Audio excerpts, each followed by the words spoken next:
Hello, I'm Lisa Arana, and I have an extra shiny assemble this video for you today. I get to play with the brand new decofoil adhesive transfers featuring the gorgeous Unity Stamp Company designs, along with a fun hop with ThermOWeb and Brutus Monroe. Details on the hop are in the description of this video below.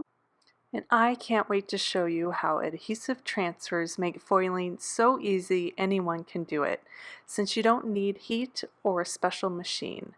Stick around to see how easy it is to foil and to assemble these cards. I'm going to start out by creating my background on my card base. This is some Nina 110-pound cardstock, and I'm using two colors of distress inks for my background. The first part of my background is using saltwater taffy and a blending brush. I'm just applying the ink in light layers in a circular motion.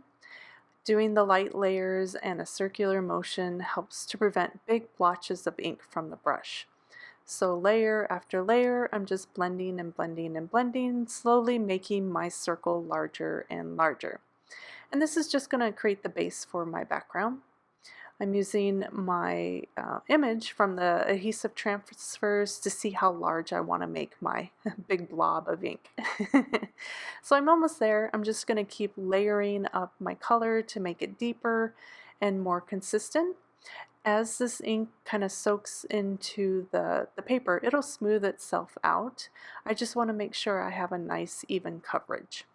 And that looks good, so I'm going to move on to my stencil, which is the star confetti stencil from Unity, and then I'm using worn lipstick to stencil on those stars. Now I'm being just a little bit reckless and not taping my stencil down, so I'm taking that risk of it moving, but if you don't want to take that risk, I would just tape it down to your surface or to your card base. And once I was happy with my blending, I removed that and moved on to my second color combo. For my big blob, as I'm going to call it, I am using Salvaged Patina as my big background, and then I'm using Evergreen BOUGH for the stars. And now that my backgrounds are done, I'm just going to move on to the fun adhesive transfers and do some foiling. I am using these two images from the Blossoming Friendship adhesive transfer sheet, and I'm just going to cut those away and save the rest for later. And then I'm also going to separate the sentiment from the flower image. And then I'm going to cut some pink melon decofoil down to the size of my sentiment. And I'm just using a rotary cutter to do that. And then for the floral image, I'm going to use some gold glitter decofoil and trimming that down as well. And I like to use Hammermill 110-pound cardstock. It's very smooth and it creates a really nice foiled image.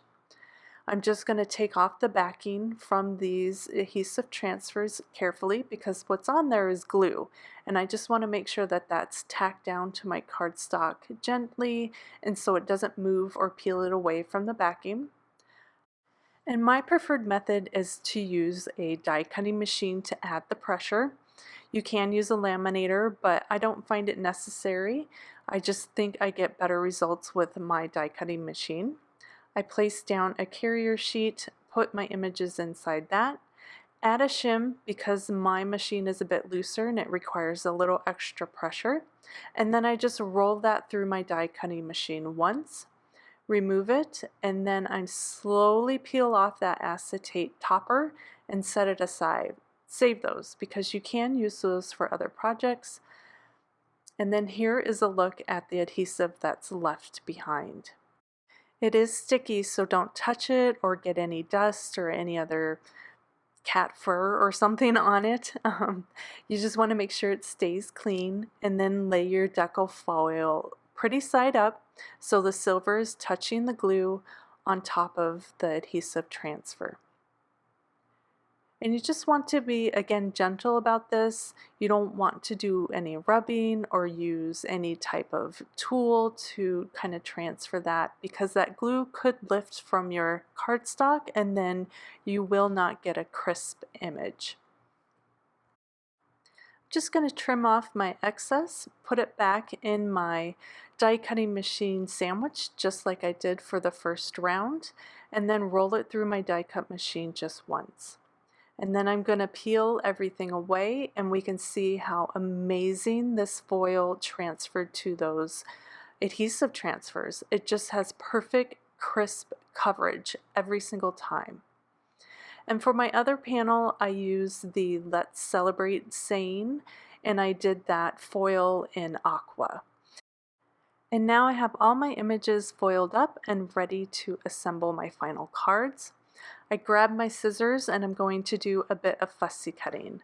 Just going to carefully cut around both the floral images that I foiled up in that pretty gold, and then I'm going to fussy cut around the Celebrate sentiment, and then I left the birthday sentiment in just a banner.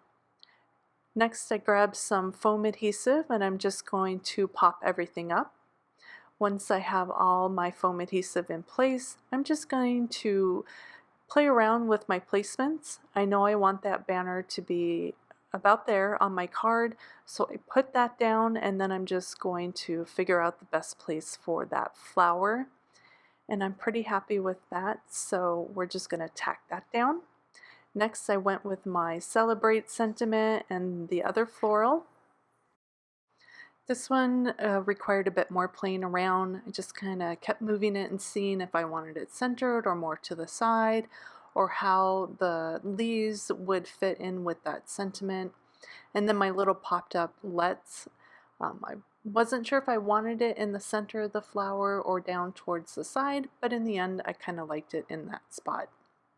And then just to tie in the gold from the flowers to the card itself, I added a few sequins in different sizes and stars just to finish everything off. And here are the final cards, all foiled up and assembled. I just can't believe how easy the adhesive transfers are to use, and with such beautiful results. The darling flower designs are a lovely focal point to the cards, and they really just pop against the ink blended background. And then the scattering of sequins are the perfect touch just to tie everything together. I'll have all the supplies linked in the description of this video on my Dahlhouse Designs YouTube channel and blog. Please give this video a thumbs up and subscribe if you enjoyed it. And I just want to thank everyone for joining me today and creating with me. I hope you enjoyed, and I'll see you again soon for another video. Bye!